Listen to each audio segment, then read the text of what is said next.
Every expectation that I had for this week's episode of The Wrong Way to Use Healing Magic was absolutely shattered and destroyed. We finally get the title drop, and of course it would have to be her who gives the title, but like, the idea of coating your fists in healing magic, so you can inflict as much damage as you can physically do, and we already know he enhances his muscles, he trained his muscles, he is strong, but the idea of you can literally put someone through pain and torment that would kill them normally, but you're healing their wounds. So by literally any other person would have had their skull shattered by half of the stuff he was doing. And the idea of inflicting such pain, but no damage, is so cool and creative. I saw a lot of people, and I completely agreed with this was how it was going to go. He would continue to get hurt because he would hit real hard, but he would heal himself in the process, and it would just be an endurance contest. Made total sense. We were gonna pull a Mashal or something, it just made a lot of sense. And they went with something that truly surprised me. Now, I saw a lot of pushback, well, maybe not a lot, but I saw a decent amount of pushback for the Black Knight, the way they handled last week. So I imagine there is going to be some sour grapes in the batch, and I don't think there's anything wrong with that. I think, people have their opinions, and I'm just being honest with mine. This was not only my favorite episode of the show, it could have been a season finale of the show, and we still have 2 episodes to go. Full live reaction to this week's episode over The Wrong Way to Use Healing Magic is over on my Patreon if you want to see my full link of thoughts. They're over there if you're interested. Like, man, I didn't think I could like this show any more than I currently do, and they've really, really, really surprised me. Like, I'm blown away. I didn't think anything of this show when it first started airing, and I'm so glad I gave it a shot because it's quickly become one of the pleasant surprises that I watch and is one of the shows that makes Friday my favorite day of the week for this anime season. Now, if you watched my video last week, I talked about how I didn't think there was any way to necessarily change the outcome of the 2 heroes looking like they're dead on the ground, but I did think it was more of a warning of this will happen, but you have the ability to stop it. I thought what was going to happen was that he wouldn't have the ability to heal both of them, so he would have to pick, and then Rose would come in, they'd both heal one, something like that. Completely underestimated my boy. He not only came in there, hit this bitch so hard that she went flying, spinning like a Beyblade, picked up both of them, healing them on the fly, and then stood his ground. They would have all died if he wasn't there. I mean, it's almost guaranteed. Yeah, I think Rose potentially could have beaten this Black Knight, but with where she was at in comparison, the morale of the troops was gone. The morale of the troops was basically at an all-time low because they saw the 2 heroes pretty much dead on the ground. They had nothing. As we see with the enemy side,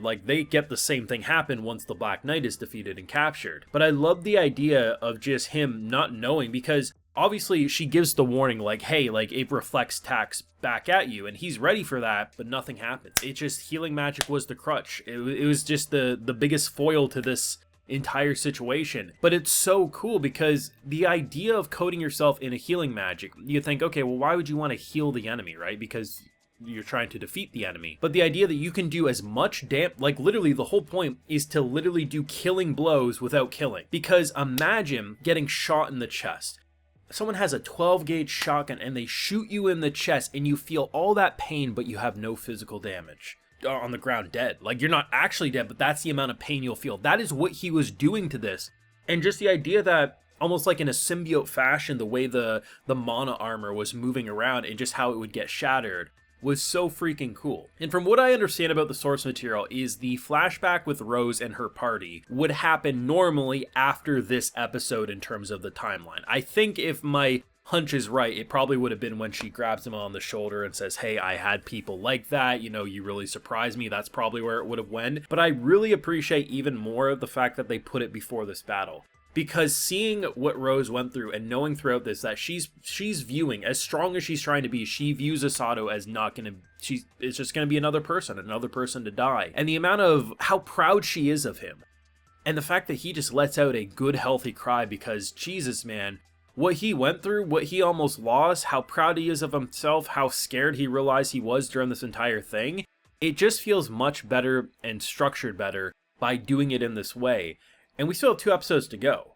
Like, this easily could have been a season finale for anime onlys, and I think many people would have been just like, we did it. Like, we really did it, you know what I mean? Honestly, like, the only thing maybe I would have changed, like, if I had to pick one thing and be, like, a little more nitpicky or saying, Brandon, you're too nice about these episodes. The only thing I really think I would have preferred seeing a bit more of is that, like, okay, you know, maybe we didn't go quite as silly right away with it, and maybe we showed a bit more worry. Like, a bit more worry of like, oh my god, I need to pick and choose, and, you know, just a bit more franticness. But I think if you went that way, it wouldn't have flexed just like how perfect he was for the situation. So it kind of comes down to me just like hoping for something that didn't need to happen.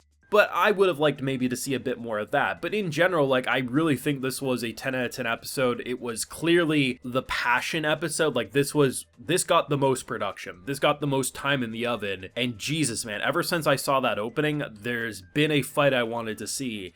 And they excelled past it. They said, listen, bet, we're going to give you a fight that's going to be one of your favorites that you've seen this anime season, and absolutely they delivered. And something I really appreciate, and I'm not sure if I'm going to be the only one who mentions this, but like the sound effects for the healing magic, it almost kind of sounds like wind chimes, almost like pixies in a forest. I don't know, like that's kind of the vibe it gives me. But like listening to the healing magic, because he's constantly surrounded by it, right? Because he's coating his body in it. It just adds a level of like, you can just tell like how peaceful, tranquil, almost majestic this is.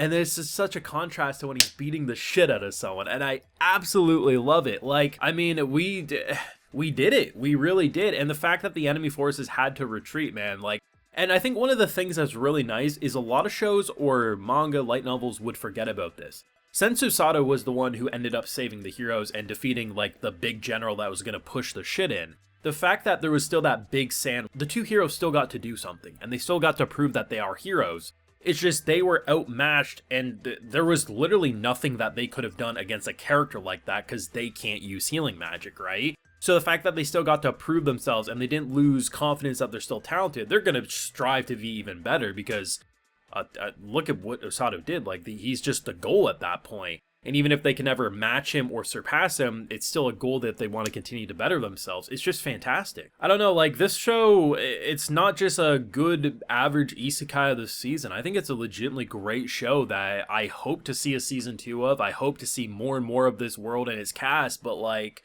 I said, like, this could have been a season finale and they still have 2 episodes left to give us. That's pretty exciting. But, you know, let me know what you thought, because I was surprised that there was a decent amount of pushback for the Black Knight last week. But hey, we all have our opinions, so nothing wrong with that. So I'm interested to see what people think, because the best way to put this is it was metal as fuck. Like, that's kind of how it feels. But thoughts yourself down below. Leave a like if you enjoyed. Subscribe if you're new around here. Of course, ring that bell so you get notified when I upload more. And like I mentioned, we have that full live reaction over on my Patreon. And hey, while you're over there, I'll also give you a video shout out. So today we got Renee Behoff, Adelassium, Ert Swanson, Aiden, Ike Ickley, and Jan Peterson. So I appreciate the support, everyone. Please take care. Have a good one.